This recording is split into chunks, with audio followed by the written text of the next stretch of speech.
Eżis semmija jiena Francesco Piottart insellmilkom bi pjaċir nieħu gost niltaqa' magħkom mill-ġdid għal programm ieħor ir-raba' u l-aħħar programm fis-sensiela tagħna X'fimt mill-Amoris Letizia.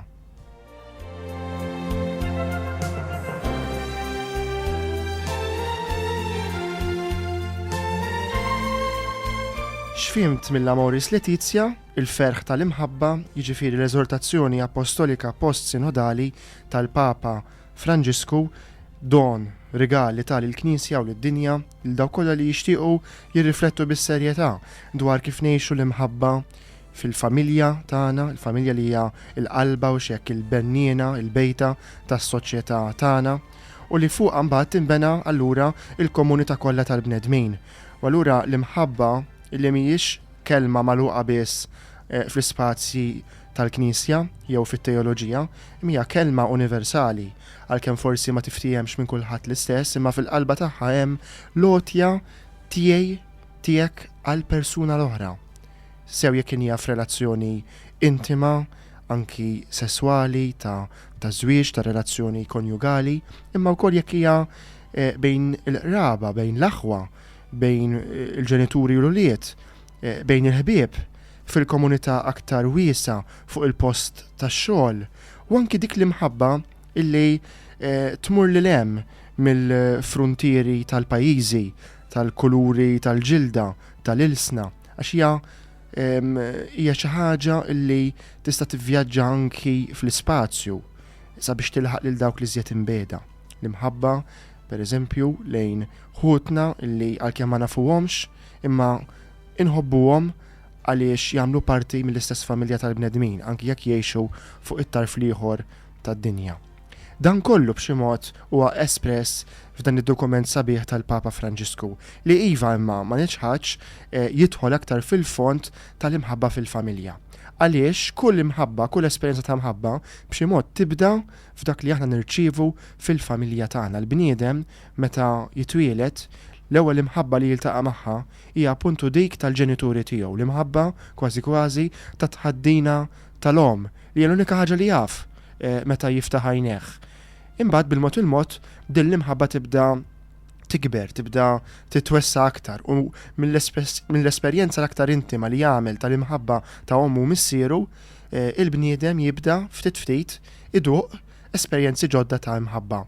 Sakemm hu stess isir vejkolu biex ngħidu hekk, isir strument ta' din l-imħabba u iwassala lill-oħrajn. Dan kollu qed niltaqgħu miegħu fil-kliem sabiħ tal-Papa fit-tagħlim mhux ġdid imma b'mod frisk illi qed jgħaddilna missierna il-Papa Franġisku f'din l-eżortazzjoni.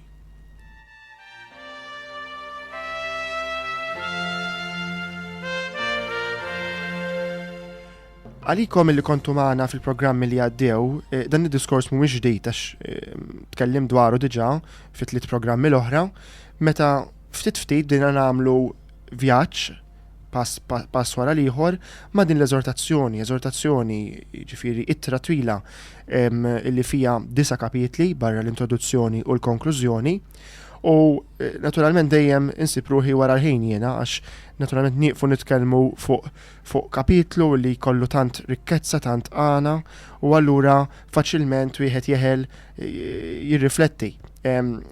Kont għamilt il-pjan illi f'kull programm nitkellmu dwar 3 kapitli u allura suppost li f'dan il-programm qed ngħaddu l-aħħar 3 imma fil-verità għadna f'kapitlu 6 u allura jixraq illi mingħajr telf ta' żmien inkomplu nirriflettu dwar xejdinna l-Papa f'din l-eżortazzjoni. Kapitlu 6 jagħtina perspettivi pastorali jew aħjar xi perspettivi pastorali, jiġifieri jindirizza mill-ġdid il-Knisja b'mod partikolari.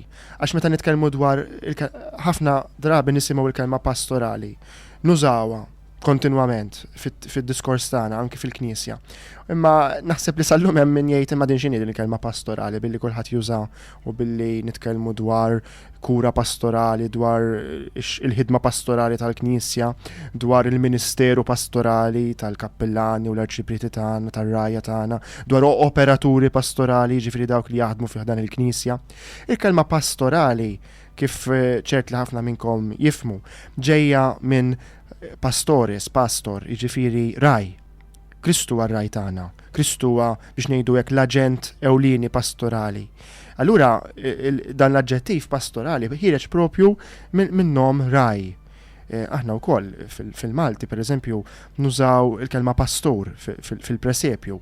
Propju pastur teknikament huwa r-raj. Ir-raj ġol l-presepju imma applikajnieh mbagħad għal personaġġi kollha tal-presepju.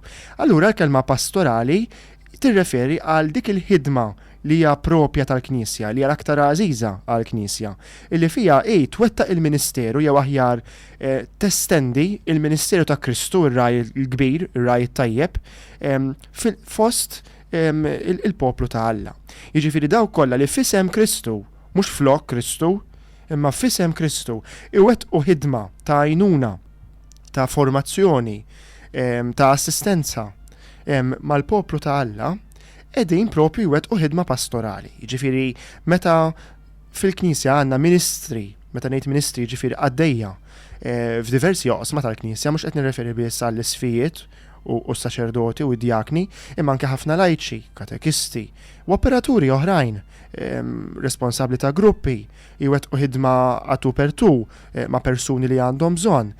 Anke dawk li jaħdmu fil-qasam tas-saħħa fis-sem il-Knisja, fil-qasam ta' djakonija, katekezi, u nista' nibqa' nsemmi anke fil-istess liturġija. Dawn kollha b'xi mod qed iwettqu ħidma pastorali, jiġifieri qegħdin jaqsmu f'dik il-ħidma ewlenija ta' Kristu ir-raj biex huma wkoll ikunu b'xi mod rajja. Jiġifieri ħafna fil-Knisja huma msejħin biex ikunu rajja. Biex nestendija jew wessaħħa aktar, aħna fil-mamudija tagħna nidħlu wkoll nagħmlu sehem fil-Ministeru ta' Kristu bħala saċerdot, profeta u sultan. U meta nitkellmu dwar Kristu sultan huwa Kristu ir-raj.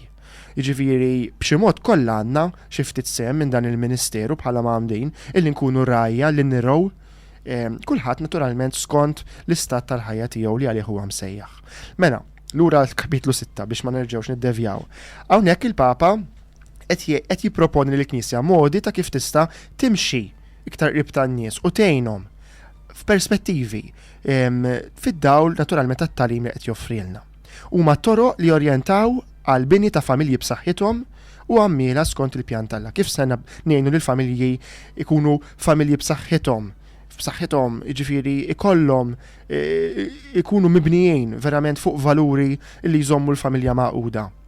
U f'din il-parti tal-eżortazzjoni spiss għandna referenzi għal dawk li kont semmejt fil-bidu relazzjonijiet finali taż-żewġ sinodi u anki għal katekesi tal-Papa Franġisku u ta' Giovanni Paolo II, dawk li kienu jagħmlu fl-udjenzi ta' nhar ta' Erba'. Verament jiġifieri huwa kapitlu mimli dawn it-tip ta' referenzi. Spiss naqraw f'dan il-kapitlu li l-familji huma mhux biss oġġett tal-evanġelizzazzjoni imma suġġett. X'qed nifhmu dan?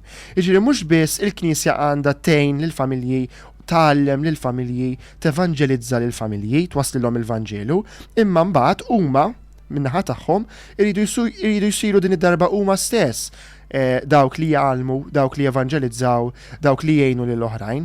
Mela qegħdin nabilitaw lill-familji tagħna biex mhux biss jirċievu t-tagħlim tal-Knisja u jgħixuh, imma propju fl-għejxien ta' dan it-tagħlim tal-Knisja u ta' Kristu isiru huma stess din id-darba aġenti pastorali. Kemm sabiħa, jiġifieri il-Papa jitennija kemm il-darba f'dan id-dokument li l-familji mhumiex biss oġġett, jiġifieri on the receiving end qed jirċievu mingħand il-Knisja, imma mbagħad huma stess jagħtu. Il-Knisja tara lill familji propju jitfit magħha fil-ministeru tagħha li tevanġelizza. Il-Papa josserva li il-ministri ordnati spess huma neqsin minn formazzjoni xierqa biex jittrattaw il-problemi komplessi tal-familji fi żmienna, kemm drabi nkunu nisimgħu omelija u ngħidu leħi dan il-saċerdot, dan il-predikatur maqtuħ mill-ħajja ta' kuljum, ma jafx minn xi għaddejn il-familji, sabi li joqgħod ipaċċpaċ minn hemm fuq u jitkellem dwar li irid ikollna familji maqudin u eċetera eċetera, imma mhux imiss mal-laħam midrub, miġruħ li nixxiddem kultant tal-familji tagħna. U dan tħossuh intom, inħossuh aħna, iħossu kulħadd għax tinduna meta xi ħadd qed jitkellem mingħajr ma jmess mar-realtà. Allura il-Papa stess qed jgħid hawnhekk qegħdin numru 202 qed jgħid spiss il-ministri ordnati, jiġifieri saċerdoti, ikunu neqsin minn dik il-formazzjoni li hemm bżonn verament biex jistgħu jittrattaw il-problemi tal-familji ta' żmienna. Dan jiġi naturalment mill-formazzjoni tagħhom fis-seminarju, imma anki billi meta jsiru saċerdoti jibqgħu iżommu kuntatt. Għax din it-tip ta' formazzjoni tirċivija mhux biss mill-kodba tat-teoloġija u mill-qari, imma wkoll billi tgħix qrib tal-familji tgħaddi mill-esperjenza tagħhom. Jekk minnaħa hemm bżonn intejbu il-formazzjoni psikoaffettiva tas-seminaristi, jgħid il-Papa, u ninvolvu iżjed il-familja fil-formazzjoni għall-Ministeru, jiġifieri anki fil-formazzjoni tas-seminaristi fis-seminarju, ikun hemm familji involuti. Din ukoll hija sabiħa, jiġifieri qed jgħid il-Papa, isma' fis-seminarji tagħna mhux biss seminaristi għandhom jirċievu tagħlim mill-professuri tat-teoloġija, imma anki min-nies tal-familja. Jisimgħu l-esperjenzi tal-familji. Minnaħa l-oħra taf tkun siwja, jgħid il-Papa, l-esperjenza tat-tradizzjoni twila orjentali tas-saċerdoti miż-żewġa. Sa dan huwa punt importantissimu fl-eżortazzjoni u kien semmiħ anki l-isqof Mario Grech f'wieħed mill-interventi tiegħu fis-sinodju. Jgħid il-Papa il-Knisja Kattolika tar-Rit Latin għandha bżonn titgħallem ħafna ukoll mit-tradizzjoni twila u rikka tal-Knisja Orjentali fejn hemm is-saċerdoti miż-żewġa. Il-Papa attenti mhux qed jgħid li issa fil-Knisja tagħna se jibda jkollna iż-żwieġ tal-ministri ordnati, le. Qed jgħid imma li bħala Knisja fejn iċ-ċelibat għadu n-norma għas saċerdoti ordnati fil-Rit Latin, Kattolċi, xorta għandna għax inħarsu lejn l-esperjenza tal-Knisja tal-Orjent fejn is-saċerdoti jiżżewġu u nistgħu nitgħalmu minnha. Qed jiftaħek din it-triq sabiħa biex nitalmu anke minn esperjenzi ta' tradizzjonijiet oħrajn fih dan il-Knisja. U hawnhekk il-Papa jaffronta b'mod sabiħ ħafna t-tema tal-formazzjoni tal-arajjes fil-mixja ta' tħejja żwieġ. U din ukoll f'pajjiżna għall-grazzja tal-Alla għandna esperjenza li qed tirrendi ħafna ġid. L-esperjenza tal-mixja tal-formazzjoni lejn iż-żwieġ illi fid-djoċesi ta' Għawdex tal-inqas hija maqsuma fuq sentejn fil-parroċċi kollha u hemm programm verament sabiħ u tajjeb imħejji mill-Istitut tal-Familja qed tirrendi u hemm bżonn nikkonsolidawha. Jgħid ukoll li għandna nakkumpanjaw il-miżżewġin fl-ewwel snin speċjalment tal-ħajja taż-żwieġ dan huma l-aktar snin delikati. U anki hawnhekk għall-grazzja tal-Alla fl-esperjenza lokali qed ikollna diversi espressjonijiet sbieħ ta' formazzjoni, gruppi ta' miż-żewġa li jiltaqgħu biex jikomplu jiffurmaw ruhom, għax kif ngħidu dejjem, jiġifieri l-formazzjoni ma tridx tillimita biss għal qabel is-sagrament kif ħafna drabi nħarsu lejha aħna, nippreparaw it-tfal tagħna sakemm jagħmlu l-griżma u mbagħad bħalli kieku m'għandhomx bżonn ikomplu jiffurmaw ruhom.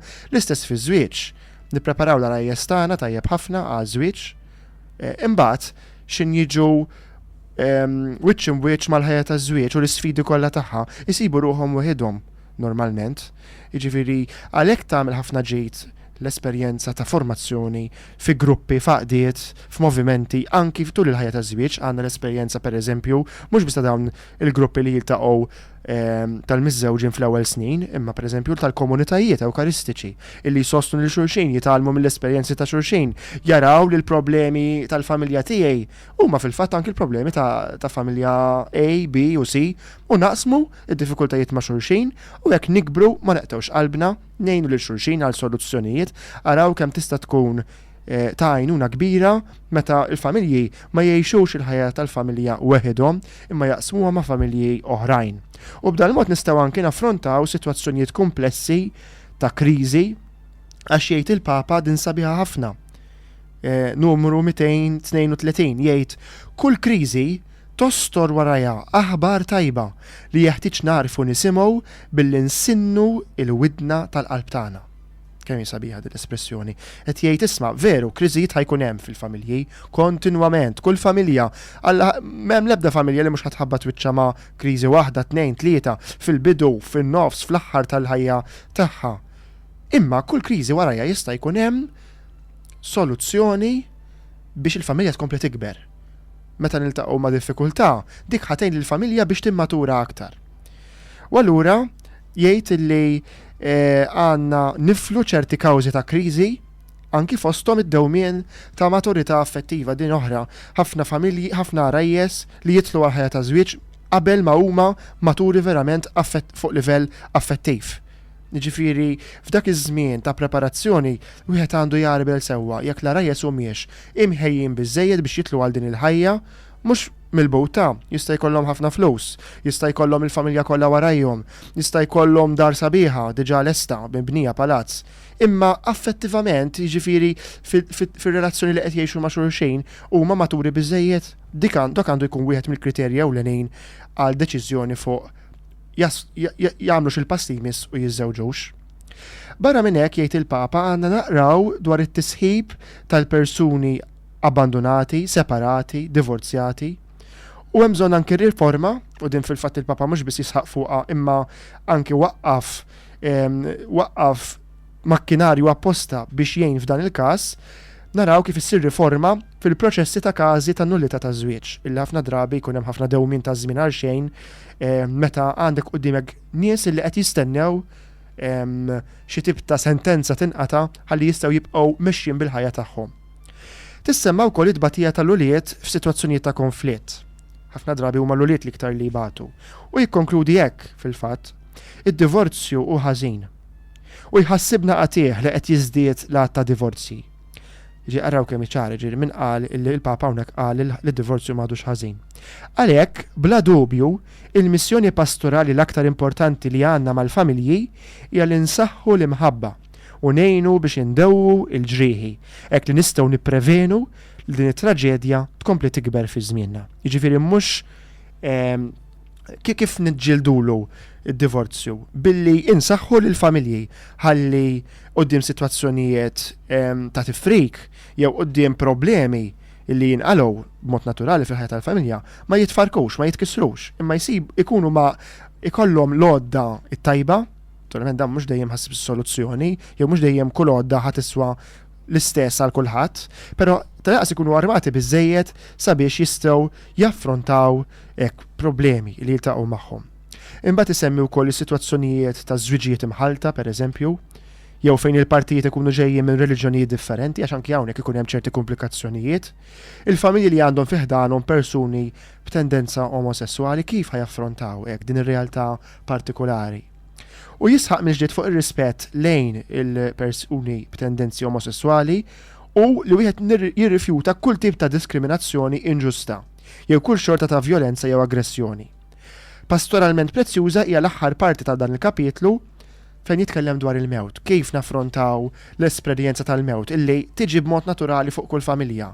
Jonqos xi ħadd mill-familja, imut xi ħadd anzjan, imut xi ħadd feta żgħira, tmut parti jew l-oħra fi-żwieġ, forsi b'mod prematur.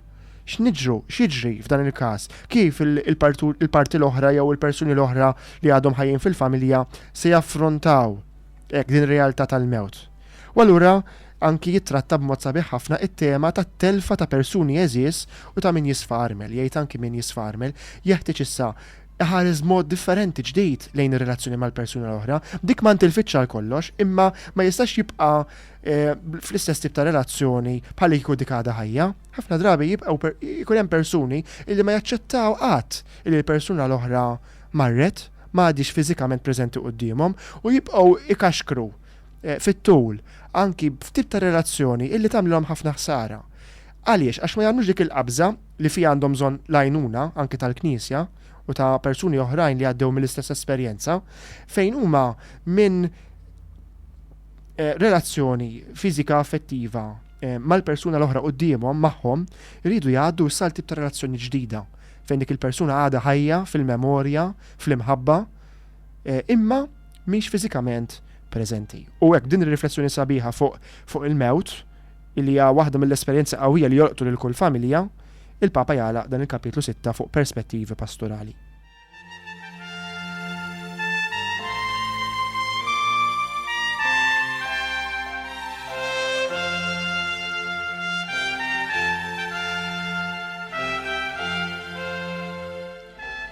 Il-kapitlu 7 sabiħ ħafna jiffoka fuq kif ħansaħħu l-edukazzjoni tal-uliet.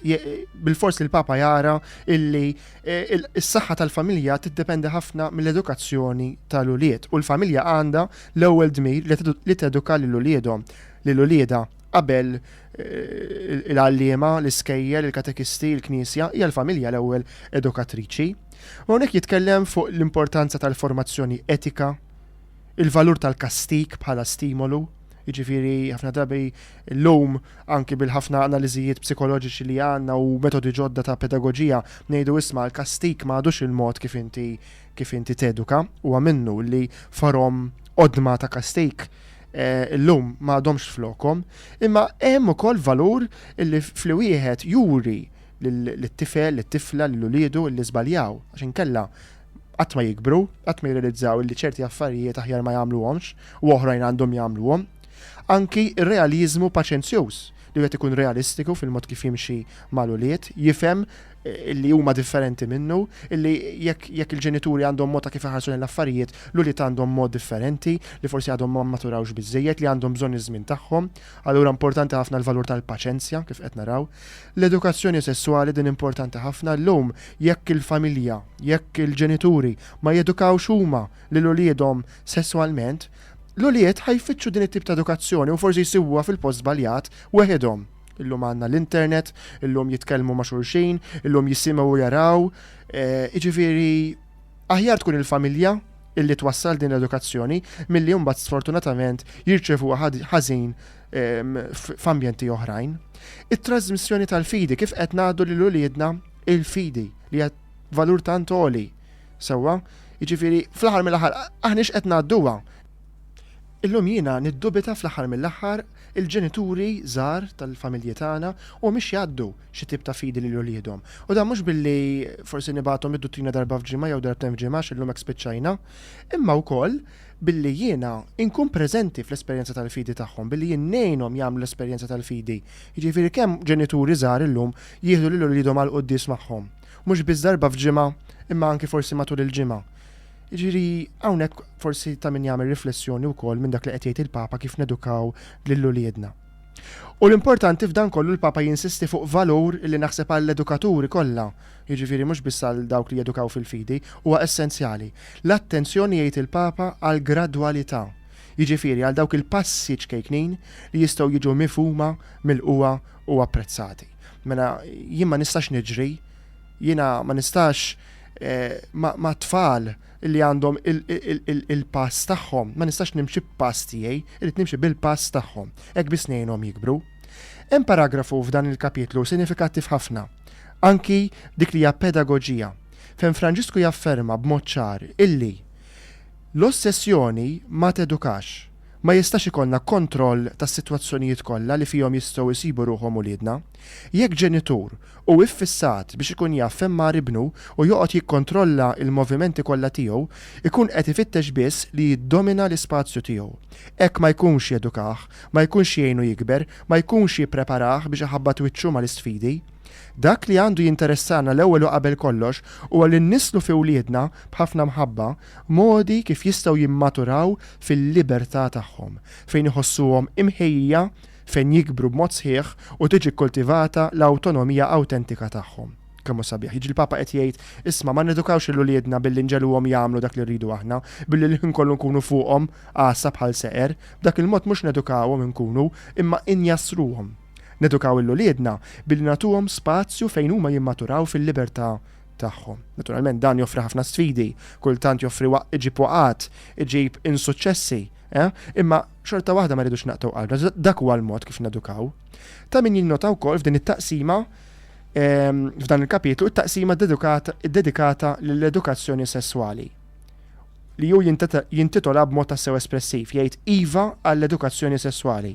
Jisħaq fuq il-ħtieġa ta' din l-edukazzjoni u jistaqsi jekk l-istituzzjonijiet edukattivi, jiġifieri l-iskejjel tagħna, għamlux tagħhom din l-isfida f'epoka li tendenzjalment tipprova tibbanalizza u tfaqqar is-sesswalità.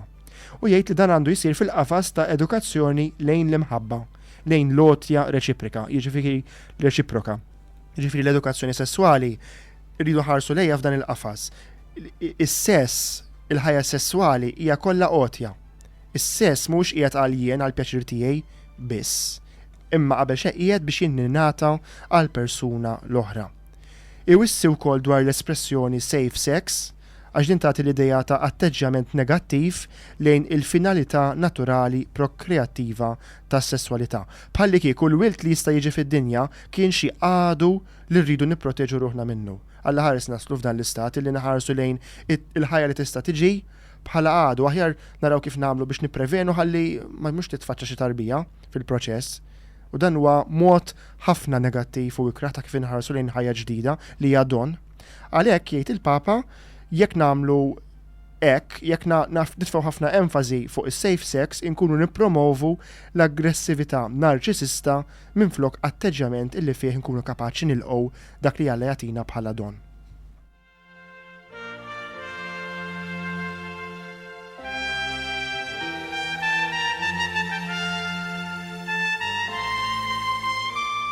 U niġu issa għal dak il-kapitlu li forsi l-aktar li ħoloq dibattiti, diskussjonijiet, kritika lejn il-Papa, kapitlu 8, illi għandu titlu tal-ġen fil-fema tiegħi verament sabiħ. Insieħbu, ġi nakkumpanjaw, niddixxernu, ġifieri nagħmlu riflessjoni tagħna qabel noħorġu b'ċerti konklużjonijiet u nintegraw lid-dajjef, lil minu dajjef. U għastedina għal-ħniena u għad-discerniment pastorali. Quddiem għadiet situazzjonijiet li għandna fil-familji tagħna li mhumiex iwieġbu b'mod sħiħ għal dak li l-mulej qed jipproponi. Ġeneralment nistgħu ndaħlu dawk li huma separati, dawk li huma divorzjati, dawk li qed jgħixu f'sitwazzjonijiet irregolari ta' żwieġ. Dawn fil-verità jekk iridu nkunu oġġettivi, il-qagħda tagħhom mhix twieġeb b'mod sħiħ għal dak li l-mulej jipproponi dwar l-imħabba fil-ħajja tal-familja u fiż-żwieġ. Però stenna da ma jfissirx li qed nikkundannawhom, ma jfissirx li qed ngħaddu ġudizzju fuqhom, qed naqraw ir-realtà kif inhi. U issa naraw kif nistgħu insieħbu dik ir-realtà bħala Knisja, din hija l-imħabba, il-karità pastorali li għandu jkollha l-Knisja. U mill-ġdid hawnhekk il-Papa jippreżenta dan il-prinċipju fundamentali tal-gradwalità.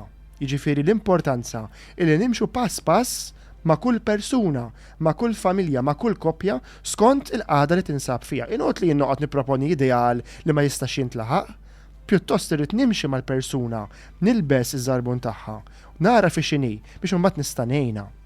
U allura hawnhekk tiddomina dan il-kapitlu il-loġika tal-ħniena pastorali u b'dan il-mod li rridu naqraw hekk dan il-kapitlu sabiħ. U rrid mill-ewwel nirreferi għal diskorsi li jagħmel il-Papa, forsi qed tisimgħu nqalleb il-karti għax nixtieq verament naqralkom silta minn intervent li jagħmel il-Papa f'konferenza stampa mal-ġurnalisti fit-titjira lura mill-Azerbajġan meta kien mar Ġorġja u l-Azerbajġan f'Ottubru 2016. U hawnhekk jitkellem dwar l-Amoris Letizia, kien hemm ġurnalista li għamlitlu mistoqsija dwar dan l-approach li għandha din l-eżortazzjoni u l-Papa jgħid hekk, jgħid meta nitkellmu fuq iż-żwieġ bħala rabta bejn raġel u mara kif ħalqu Alla bħala ġbija ta' Alla huwa raġel u mara. Ġbija ta' Alla mhux ir-raġel waħdu, laqqas il-mara waħda, imma huma flimkien. U jitkellem b'mod partikolari dwar propju din li għadni kemm semmejt issa f'kapitlu 8, kif għandna nimxu f'każi meta għandna familji miġruħa. U hawnhekk tidħol il-ħniena jgħid il-Papa u jirreferi għal talba mill-isbaħ tal-Knisja illi titlob waħda mill-kolletti meta tgħid hekk, o Alla li b'mod tal-għaġeb ħlaqt id-dinja u b'mod iżjed tal-għaġeb tajta ħajja ġdida. Jiġifieri bil-fidwa u l-ħniena. Iż-żwieġ imkisser jgħid il-Papa, il-koppji midruba hawnhekk tidħol il-ħniena.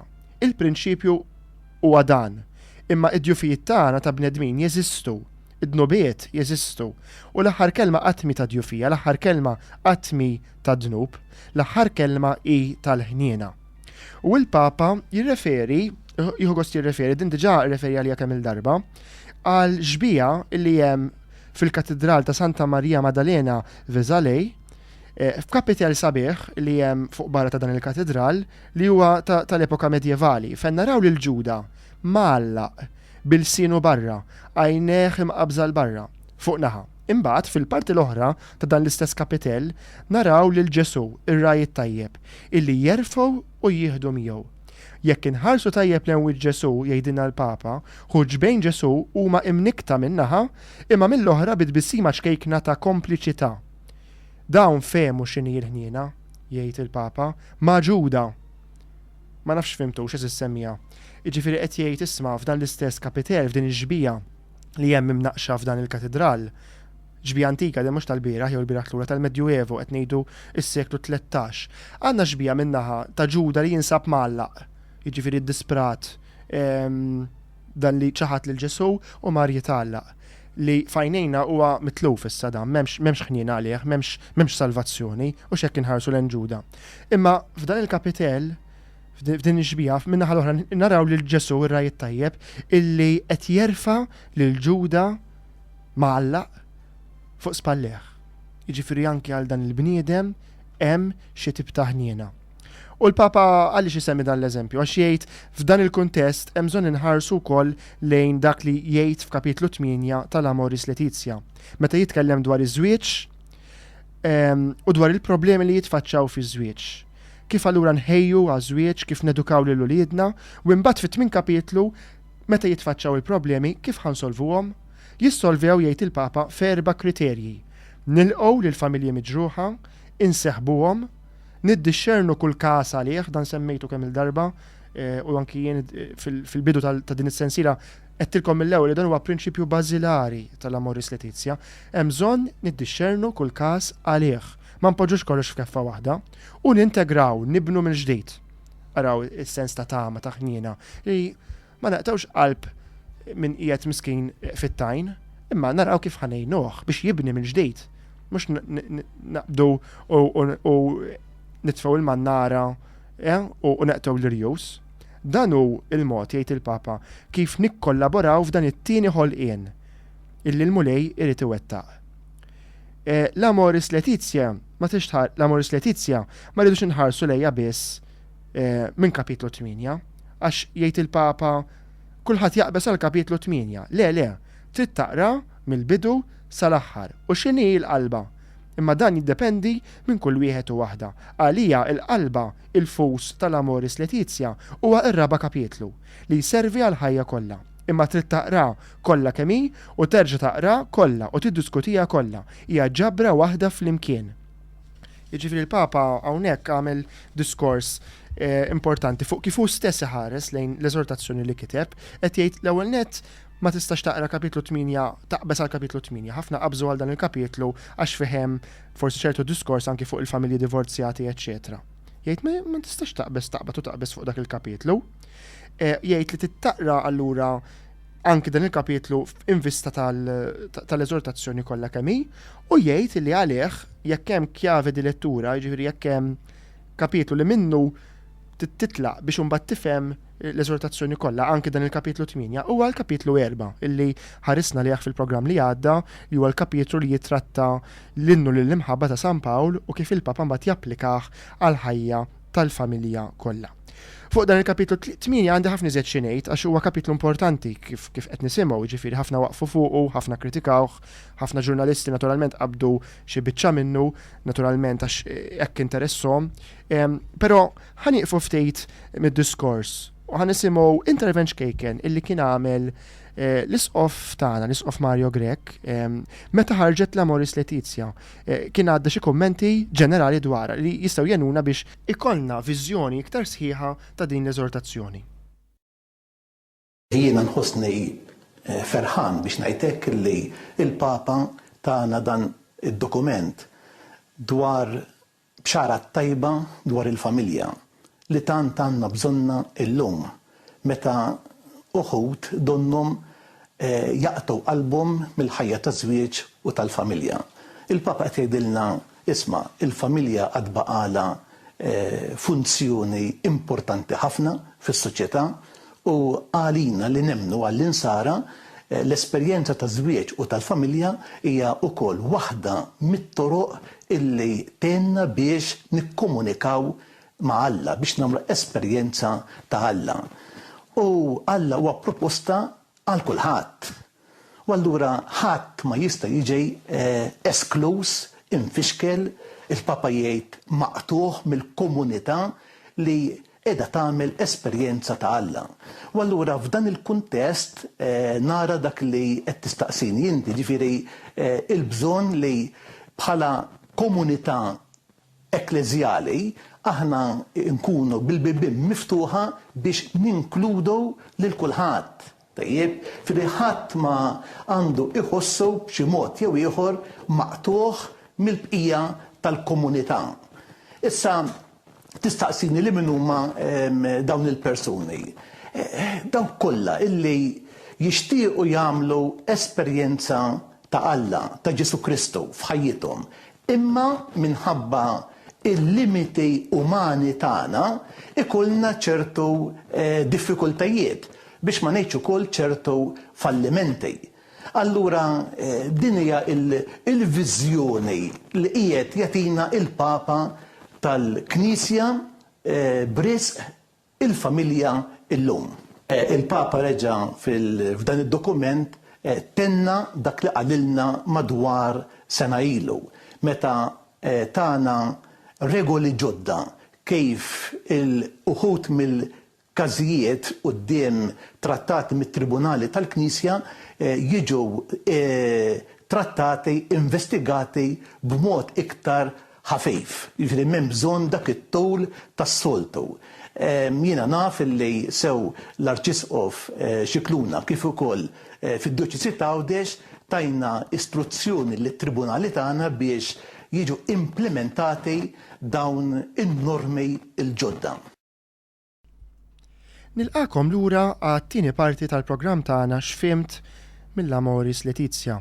Flimkien miegħi Francesco Pio Attard qegħdin nagħmlu dan il-vjaġġ biex ninsejjaħlu hekk din il-mixja tagħna mal-eżortazzjoni tal-Papa Franġisku il-ferħ tal-imħabba u qegħdin f'kapitlu 8 li ħafna jqisuh l-aktar kapitlu dibattibbli, interessanti fl-istess ħin, joffri xi spunti prattiċi anki dwar il-Knisja x'għandha tagħmel quddiem il-qagħda ta' sitwazzjonijiet partikolari.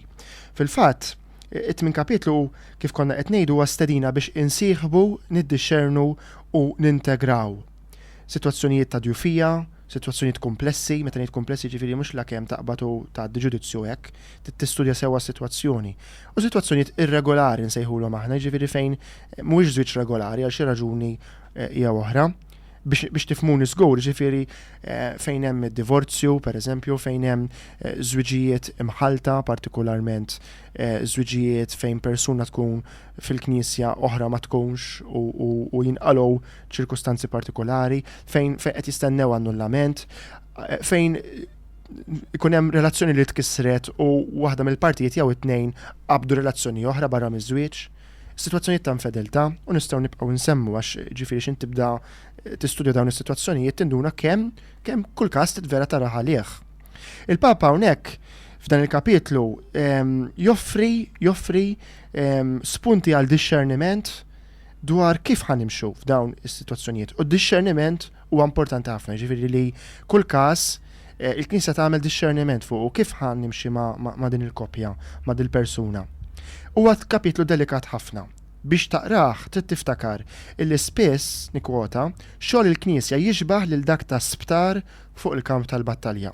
Din espressjoni li min jaf min huwa mitħla tal-Papa Franġisku jaf li juża kemm il-darba. Xogħol il-Knisja huwa sptar fuq kamp tal-battalja. Ġifieri kif ikun sptar fuq kamp tal-battalja. Hawn il-Papa jagħmel tiegħu dak li kien il-frott tar-riflessjoni tas-Sinodu fuq temi kontroversjali. Jafas fuq dak li huwa żwieġ nisrani u jżid illi xejriet oħra ta' unjoni jikkontradixxu radikalment dan l-ideal, waqt li oħrajn iwettquh biss b'mod parzjali jew analogu. Mela il-Papa biex inkunu ċari jgħid l-ideal ta' żwieġ fid-dawl tal-Vanġelu tat-Tagħlim ta' Kristu huwa iż-żwieġ għal dejjem bejn raġel wieħed u mara waħda.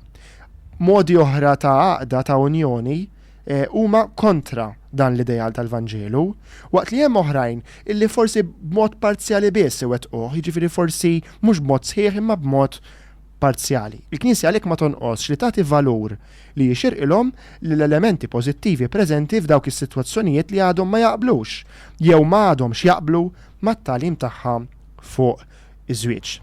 F'dak li hu d-discerniment dwar is-sitwazzjonijiet irregolari, il-Papa josserva Irridu nevitaw ġudizzji li ma jagħtux każ tal-kumplessità tad-diversi sitwazzjonijiet u jeħtieġ noqogħdu attenti għal mod kif il-persuni qed jgħixu u jbatu minħabba fil-qagħda tagħhom. Żewġ affarijiet. Numru wieħed, nevitaw ġudizzji. Ma ngħaddux ġudizzji speċjalment meta sitwazzjonijiet ikunu tant komplessi. Kif taqbad tgħaddi ġudizzju ġenerali int meta sitwazzjoni daqshekk komplessa? Min-naħa l-oħra noqogħdu attenti kif in-nies qed jgħixu u jbatu minħabba l-qagħda tagħhom ara naħsbu li min jinsab f'ċerti ċirkustanzi, ċerti sitwazzjonijiet kuntent li jinsab hekk bħalli kieku iwa hemm min joħodha lajt li veru, imma ħafna mill-każi issib illi il-persuni ikunu imdejqin bis-sitwazzjoni li qegħdin fiha u jixtiequ kieku jistgħu jirregolarizzaw iż-żwieġ tagħhom. U allura l-Papa jinsisti illi rridu nintegraw lil kulħadd, irridu ngħinu lil kull wieħed u waħda biex isib il-mod tiegħu ta' kif ikun parti mill-komunità, mill-Knisja, biex kulħadd iħossu oġġett ta' ħniena. Mill-ġdid, jgħid il-Papa, id-divorzjati li qed jgħixu f'rabta ġdida ngħidu aħna jistgħu jsibu ruhom f'sitwazzjonijiet differenti ħafna minn ta' xulxin li m'għandhomx jiġu ikkatalogati jew magħluqin f'affermazzjonijiet wisq riġidi bla ma nħallu wisa kif jixraq għal disċerniment personali u pastorali. Naqbdu ngħaddu ġudizzji ġenerali u ma nħallux li jsir disċerniment skont il-każ. Innutaw eżis semjer hawnhekk qed nikkwota ħafna lil Papa biex ma nirriskjax li ngħid xi kelma żejda jien għax naħseb id-diskors tal-Papa f'dan il-kapitlu huwa ċar biżżejjed. Li m'għamdin li huma divorzjati, jgħid il-Papa, dan huwa numru 299. Li m'għamdin li huma divorzjati u reġgħu iżżewġu biċ-ċivil għandhom jiġu integrati iżjed fil-komunitajiet insara fid-diversi modi possibbli waqt li nevitaw kull okkażjoni ta' skandlu. Sehemhom jista' jesprimi ruħu f'diversi servizzi ekleżjali, m'għandhomx iħossuhom skomunikati, imma jistgħu jgħixu u jimmaturaw bħala membri ħajjin tal-Knisja. Din l-integrazzjoni teħtieġ ukoll għall-għoża u l-edukazzjoni nisranija ta' wliedhom. Ġiri, noqogħdu attenti wkoll li nagħmlu dan biex ngħinu lil wliedhom. Issa attenti da' diskors fl-ebda ħimma qed jgħid li bil-fors dawn iridu jersqu biex jitqarbnu. Ġieri, taqraw sewwa imkien hemm miktub f'din l-eżortazzjoni illi dawk li huma divorzjati u reġgħu iżżewġu għandhom jitħallew biex nuża dan il-verb jersqu għat-qarbin. Minna l-oħra ma jeskludix dan. Jiġifieri fejn hemm possibiltajiet, fejn il-koppja tkun immaturat biżejjed, fejn wieħed ikun qis iċ-ċirkustanzi kollha fost l-oħrajn anki l-eżempju jew nuqqas ta' skandlu lil ulied lil familji oħrajn li qed jimmaturaw id-deċiżjoni tagħhom jew qed ara jes li qed jersqu għaż-żwieġ, fejn wieħed ikun għamel anki mixja ta' formazzjoni kiber, eskluda kull possibilità oħra li wieħed jerġa' jirranġa sewwa, anki isemmi hawnhekk il-Papa mixja penitenzjali li per eżempju dawk li ikunu sabu ruħom da' situazzjonijiet jagħmlu mixja ta' penitenza.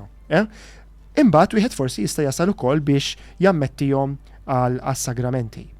Jekk insommu qudiem għajnejna il-varjetà bla qies ta' sitwazzjonijiet konkreti, nifmu li ma tistax tistenna mis-sinodu jew minn din l-eżortazzjoni xi norma ġenerali ġdida ta' bixra kanonika li tista' tiġi applikata fil-każi kollha.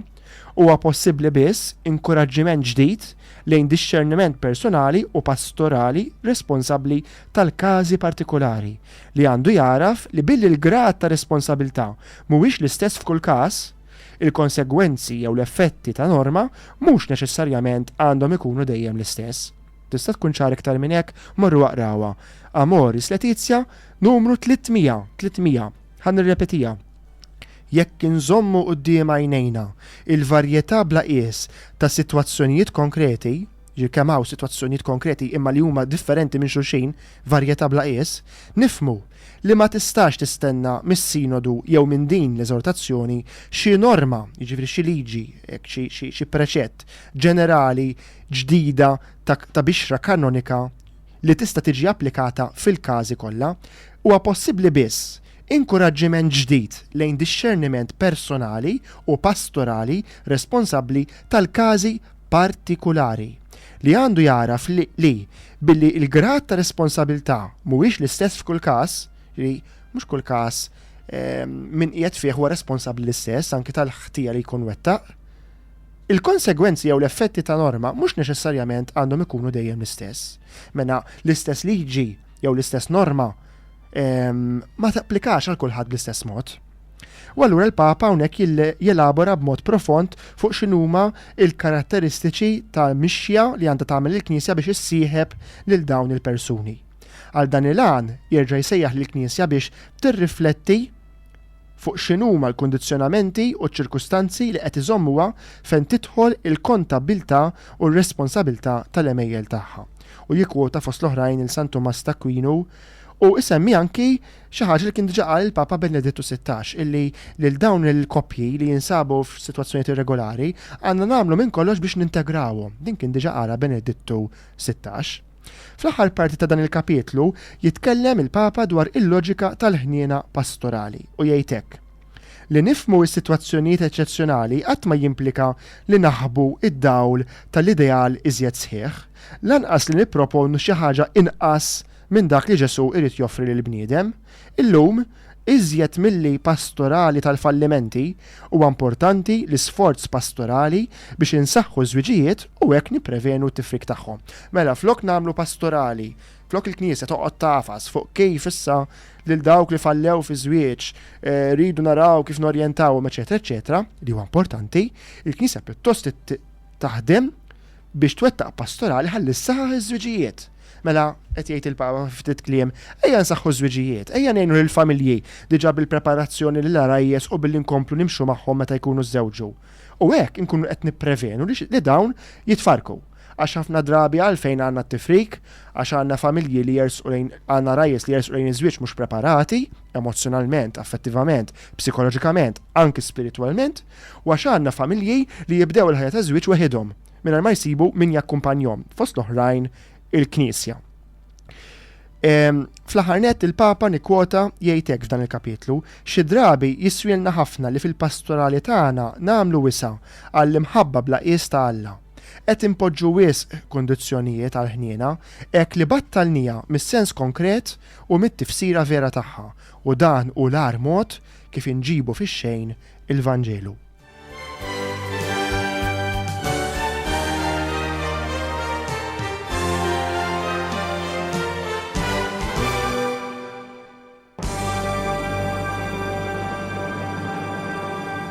Ekku, f'dak il-kapitlu 8 kien hemm ħafna iżjed xi tgħid, imma naħseb iridu nagħmlu sensiela oħra fuq u biss. Għalhekk inħeġġixkom għal darb'oħra eżis semmija biex tfittxu u taqraw din l-eżortazzjoni. U hawnhekk nagħmel spunt qabel ngħaddi għall aħħar kapitlu u ngħid illi din l-eżortazzjoni apostolika tinsab bil-Malti, bl-Ingliż, bit-Taljan fuq is-sit www.laikos.org nispelli laikos.org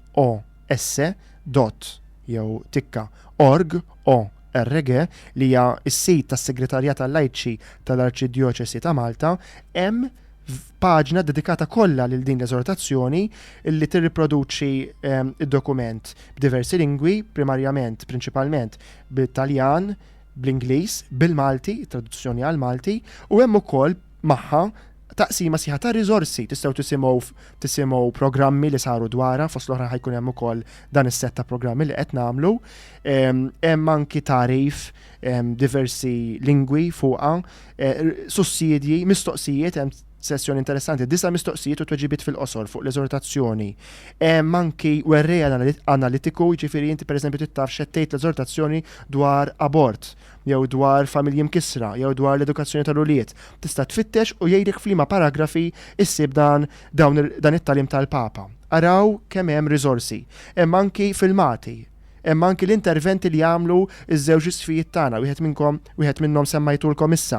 Hemm x'jgħid il-Papa stess dwar l-eżortazzjoni, x'ikkummenta wara, x'ikkummentaw l-isfijiet, x'intqal fil-konferenza stampa li bija tnediet l-eżortazzjoni. Hemm pataflun ta' tarif, ta' riżorsi biex intom tistgħu tifhmu aħjar din l-eżortazzjoni, speċjalment għal min forsi iħossha bitqila li jaqgħod jaqra. Imma jista' jsib sintesi tagħha, jista' jsib programmi dwarha anke bil-Malti. Fost l-oħrajn hemm set programmi tajbin li kienu fuq wieħed mill-istazzjonijiet lokali u qegħdin riprodotti hemmhekk, tista' tara, tisma' u tifhem aħjar. Jiġifieri m'għandkom l-ebda skuża biex ma tiffamiljarizzawx iktar ruħkom kif provajna nagħmlu f'dawn il-programmi ma' dan id-dokument. Fl-aħħar nett trid insemmi illi id-dar pubblikatriċi ċak jew Reliġjon u Ħajja tal-Franġiskani Konventwali tatna bil-Malti fi ktieb stampat it-traduzzjoni ta' din l-eżortazzjoni. Tistgħu tmorru f'wieħed mill-ħwienet tagħhom jew f'xi wieħed mill-ħwienet ta' kodba reliġjużi f'Malta u Għawdex u tixtru din l-eżortazzjoni illi mhux biex nagħmel xi riklam, imma kull ma hi 5 euro biex żgur kulħadd jista' jixtriha u minn mbagħad ikun jixtieq jagħtiha rigal hemm ukoll verżjoni iktar lussuża biex ngħidu hekk daqsxejn ola. Imma għalfejn qed ngħid dan kollu biex dawn id-dokumenti tixtruhom, taqrawhom, ħalli nkunu nafu missierna l-Papa, il-Knisja, il-Maġisteru Universali x'qed jgħidilna. Imbagħad fuq livell iktar lokali, l-isfijiet jagħtuna talim dwar dan id-dokument tal-Papa. Jiġifieri biss l-Isqof Mario Grek iktar minn darba tkellem dwarha, semmajtkom silta qasira f'dan il-programm imma għamel ukoll żewġ diskorsi elaborati u żgur li fl-omeliji tiegħu spiss jagħmel referenza għal talim ta' din l-eżortazzjoni. Kapitlu 9 xi ħaġa żgħira ħafna biex nagħlqu l-programm. Il-kapitlu 9 huwa kapitlu sabiħ ħafna dwar l-spiritualità issa. Il-familja fija hemm ukoll spiritualità. Xi fisser? Il-familja għal dawk li huma fija, jiġifieri għal ġenituri, għall aħwa, għall uliet, hija mezz ta' kif jitqazzu. Ifhmuha sew, il-Papa fil-fatt x'imkien jgħidha din f'din parti tal-eżortazzjoni jgħid isma' min irid isir qaddis m'għandux joqgħod imur ifittex isir qaddis barra mill-familja, għax ġo l-esperjenza tal-familja anke bil-waqat, bil-fallimenti tagħha, bl-imperfezzjonijiet li hemm fiha għax l-ebda mħabba minn perfetta sakemm hija umana, hemmhekk ukoll, anzi propju hemmhekk il-familja tista' tqaddes lill-membri tagħha. U minn dan il-paragrafu li jipproponi anke modi ta' kif il-familja tista' tgħix il-ħajja tagħha biex issir qaddisa, biex titqaddes, biex kull membru fiħdana jersa aktar lejn Kristu. Ħanaqralkom biss żewġ kwotazzjonijiet żgħar. L-ewwel waħda hija il-numru 322 u jgħid hekk. Il-ħajja kollha tal-familja hija mera ħanina. Kull wieħed u waħda bożza qed ipitter u jikteb fil-ħajja tal-persuna l-oħra. Ġifieri immaġinaw li aħna fil-familja tagħna kull membru tal-familja qiegħed ipitter jikteb il-ħajja tal-persuna l-oħra. Hija l-esperjenza spiritwali, jgħid il-Papa, li lil kull persuna għażiża għalina nikkontemplawha bl-għajnejn ta' Alla u fija narfu lil Kristu innifsu. U nagħlaq billi ngħid, billi nikkwota, wieħed mill-aħħar paragrafi ta' din l-eżortazzjoni. Il-paragrafu mhux wieħed mill-aħħar, fil-fatt huwa l-aħħar paragrafu 325 u jgħid hekk. L-ebda familja ma hi realtà perfetta u minsuġa darba għal dejjem, imma titlob żvilupp gradwali ta' dik il-ħila li wieħed iħobb. Il-koll aħna msejħin inżommu ħajja it-tensjoni lejn xi ħaġa li tmur lil hemm minn nfusna u mill-limiti tagħna. U kull familja għandha tgħix f'dan l-istimolu kostanti. U l-Papa jħeġġeġ fl-aħħar u jindirizza lill-familji direttament. Ejja nimxu, familji, ejja nkomplu mexjin. Ma nitilfux it-tama minħabba l-limiti tagħna, imma lanqas nibqgħu lura milli nfittxu il-milja tal-imħabba u tal-komunjoni imwieda lilna.